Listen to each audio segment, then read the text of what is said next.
അദാനിക്കും കേന്ദ്ര സർക്കാരിനും സുപ്രീം കോടതിയിൽ നിന്ന് ആശ്വാസം. അദാനി ഗ്രൂപ്പിനെതിരായ ഹിൻഡൻബർഗ് റിപ്പോർട്ടിൽ പ്രത്യേക അന്വേഷണമില്ല. സ്വതന്ത്ര അന്വേഷണം ആവശ്യപ്പെട്ട് നൽകിയ പൊതുതാൽപര്യ ഹർജി സുപ്രീം കോടതി തള്ളി. സെബി നടത്തുന്ന 2 അന്വേഷണങ്ങൾ 3 മാസത്തിനകം പൂർത്തിയാക്കണമെന്നാണ് ചീഫ് ജസ്റ്റിസ് അധ്യക്ഷനായ ബെഞ്ചിന്റെ നിർദ്ദേശം.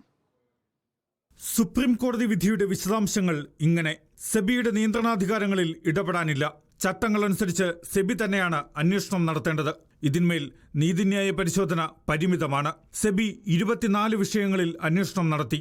ഇതിൽ 22 അന്വേഷണങ്ങൾ പൂർത്തിയായി. ബാക്കിയുള്ള 2 അന്വേഷണങ്ങൾ 3 മാസത്തിനകം പൂർത്തിയാക്കണം. അന്വേഷണം സെബിയിൽ നിന്ന് മാറ്റി പ്രത്യേക സംഘത്തിന് നൽകേണ്ടതില്ല. അന്വേഷണം കൈമാറേണ്ടത് അസാധാരണ സാഹചര്യങ്ങളിൽ മാത്രം. അന്വേഷണം കൈമാറേണ്ട അസാധാരണ സാഹചര്യമില്ല.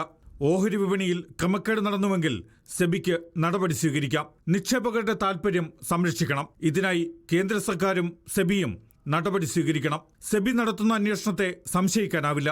സംഘടിത കുറ്റകൃത്യം സംബന്ധിച്ച അന്വേഷണാത്മക മാധ്യമ പ്രവർത്തകരുടെ റിപ്പോർട്ട് സുപ്രീംകോടതി തള്ളി. ഹിൻഡൻബർഗ് റിപ്പോർട്ട് സമ്പൂർണ്ണ തെളിവല്ലെന്നും ചീഫ് ജസ്റ്റിസ് അധ്യക്ഷനായ ബെഞ്ച് നിരീക്ഷിച്ചു. മതിയായ ഗവേഷണം നടത്താതെയാണ് പൊതുതാൽപര്യ ഹർജിയെന്നാണ് ഹർജിക്കാർക്കെതിരായ വിമർശനം. കാമ്പില്ലാത്ത റിപ്പോർട്ടിനെ ഹർജിക്കാർ ആശ്രയിച്ചു. ആവശ്യമായ തെളിവ് നൽകാൻ ഹർജിക്കാർക്ക് കഴിഞ്ഞില്ല. മാധ്യമങ്ങളുടെ അന്വേഷണ റിപ്പോർട്ടിന് വിശ്വാസ്യതയില്ല. പൊതുതാൽപര്യ ഹർജി പ്രകാരം അന്വേഷണം നടത്താനാവില്ലെന്നും സുപ്രീംകോടതി വ്യക്തമാക്കി. 2023 ജനുവരി 24-നാണ് ഹിൻഡൻബർഗ് റിപ്പോർട്ട് പുറത്തുവന്നത്. ഓഹരി വിപണിയിൽ അദാനി ഗ്രൂപ്പ് ക്രമക്കേട് കാട്ടിയെന്നായിരുന്നു റിപ്പോർട്ട്. ഇതിന്മേൽ സ്വതന്ത്ര അന്വേഷണം ആവശ്യപ്പെട്ട് നൽകിയ ഹർജിയിലാണ് സുപ്രീംകോടതി വിധി. Legal desk reporter.